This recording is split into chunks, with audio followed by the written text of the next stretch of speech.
My name is Paulus, also known online at least as the Cabaret Geek, and I've created a show entitled Looking for My Friend, the Music of Victoria Wood. And what kind of led you to doing a show about Victoria Wood? Well, I guess it's in many ways, Mark, it's been percolating since I was 10 years old, Yeah. since I was first introduced to her sketch show by my mum and sister in the 80s. So I would have been 10 in 1985. And I've been following Victoria's work since then. I was very sad, obviously, when she died. And a conversation ensued with the man I share a stage with in Looking for My Friend, Michael. He plays the piano. Yeah. And we were kind of talking about how uh, helpful her work had been, rather, um, I suppose, accidentally, if you will, in the 80s and 90s for people like ourselves who were gay and growing up in rural England.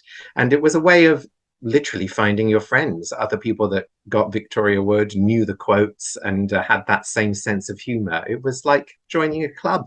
Yeah. And obviously, then you say it's kind of been a lifetime passion, I suppose. What did you have to kind of go into looking back at then programs and live shows of Victoria's when you were writing the show? Yes, I did. It was a terrible hardship. I had to watch hours and hours of comedy, of sketches and stand up and all of her songs. And I found loads of ones I didn't even know about, thanks to Yeah. YouTube and a few other little wormholes that I delved down. And it's, there's such a rich, rich amount of work that she left us, starting from the 70s right up until her death in 2016. So, yes, I have been spoilt for choice. And as I say in the show, there may well have to be a sequel. I might have to do another one just to use up all the songs I've had printed out. Of course. And how do you, like you say, how do you then choose which ones you aren't going to include? Well, I've been very well guided by my director. Yeah. Her name is Sarah Louise Young, and she has two shows which are about real famous people. One about Julie Andrews, which is called Julie Madly Deeply, and the other, which is more current, is called An Evening Without Kate Bush. And Sarah Louise has, many people say she's reinvented the tribute act. And I think what we've done with our Victoria Wood show is, I hope, in the same vein as her other two. And so with Sarah, the question was always, is this the next song Yeah. taking us on our next step of the story and the journey? And if it isn't, then why is it there? So yeah, we had to ask some very tough questions and cut some very, very beloved songs, but we've still kept in some brilliant ones. Of course. And obviously, you performed it a couple of years ago now. How's it kind Yeah. of how's it kind of grown over that time?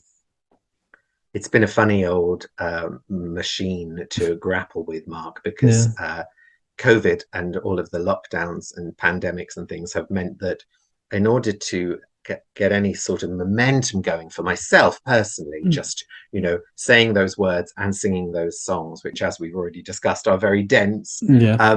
it took about 2.5 years. It took until the Edinburgh Festival this summer, just a month, 2 months ago, I would Yeah. have begun it, to get this lovely luxury of a 25-day run. And then before that, I don't think we did it more than once in a row. We didn't do it in a row Yeah. for two and a bit years. So just a huge amount to remember, and panicking because you want to make it right, and it being a big deal because you know how much people love Victoria and how much of a stickler she was for getting things right as well.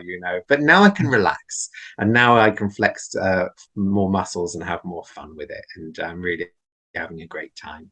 Yeah. And how do you kind of get into the mind frame of the show? What's the kind of the pre-performance rituals? I think it's all about facilitation, if I'm honest, Mark. Yeah. I assume that everybody that shows up is there because they love Vic. I love Vic. Michael loves Vic. So all I've got to do is get out the way.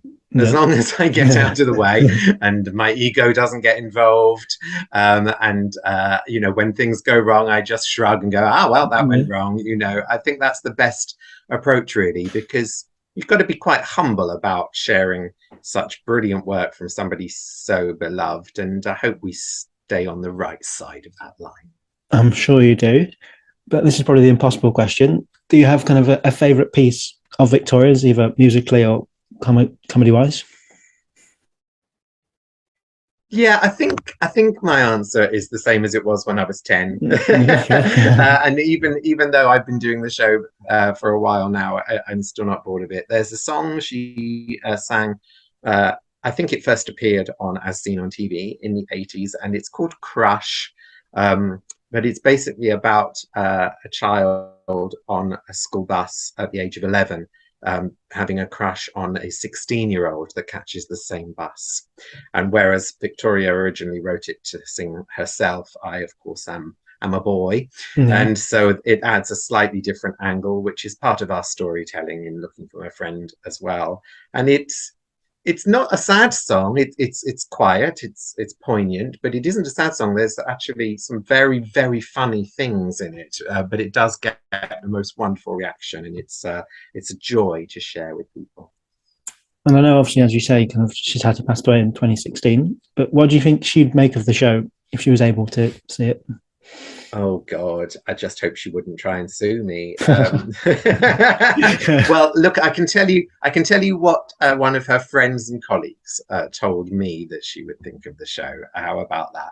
I Yeah. was very lucky when we performed the show in Manchester a fortnight ago that Sue Devaney came to the show. She was in Dinner Ladies for the whole of both series, playing the role of Jane, and now she's in Coronation Street. And she's known about our show for about 2 years, and she's Yeah. meant to come along before, but is very busy with Corrie. So finally, 2 weekends ago, we did it in front of her and a packed house in a Yeah. nightclub in Manchester. And what better place to perform this work than in Manchesterford itself, you know?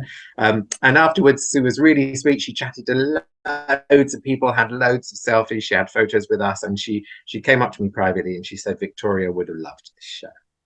Well, that's a great endorsement. But what would you want an audience member to take away from seeing the show? Well, I suppose it depends how old they are, if I'm Yeah. completely honest. I mean, if they are under 25, I'd like them to go away going, who was that amazing woman? Where can I find out more about her? And, why haven't I learned about her earlier in my, Yeah. my life? That's what I hope. There was a boy in the audience in Norwich last week who was 11, and he was there with his mum. And I chatted with him after the show because, as I say, I started my Victoria Wood journey at the age of 10. So it was kind of cool to meet a kid who looked not unlike I did when I was 10 Yeah. in the audience there. But people that knew the work back in the day and were around for Acorn Antiques or Pat and Margaret or even the musical of Acorn Antiques or That Day We Sang, I hope we'll be bringing people nostalgia. It's a very happy, a very unapologetically nostalgic show. There's very little crudity in it. I think, well, there's one little swear word that we taught the 10-year-old. Yeah. Me and the other people in the audience were there, and a bit too many going, sorry about this Oops. swear word here. Yeah. But Victoria wasn't terribly crude, so I think that's one of the reasons she's beloved by so many, because she was never unnecessarily vulgar, and so we tend not to be either. So yeah, it depends how old you are, but I hope an hour to an hour and a half of nostalgia, warmth, and love. I have a couple more questions I ask everyone I interview. These are more just generally about yourself. The first being, Yeah. what was the first piece of theatre that you saw that had the big impact on you? Oh, I think I'm going to say my second ever West End. So I was very, very fortunate that my mum liked to bring me up to London, all of us up to London, at least once a year to go to the theatre and go to posh shops like Liberty and stuff. Which is why I'm bankrupt constantly, because of my mother's taste in Yeah. things.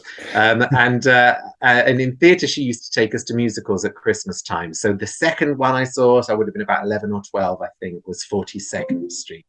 And Jill Gascoigne was playing the lead when I saw it. And the opening of that show, where the curtain Yeah. comes up really slowly, and you see, it felt like 200 pairs of feet all in a row, all tap dancing at exactly the same time, and then tap dancing on enormous coins during one of the songs. I remember these enormous coins going, I want one of those in my bedroom. Yeah. 42nd Street was the start of it all for me.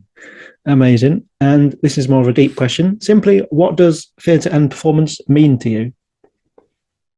Oh, wow. That's a nice. Thank you for asking. Mm. It's a lovely question.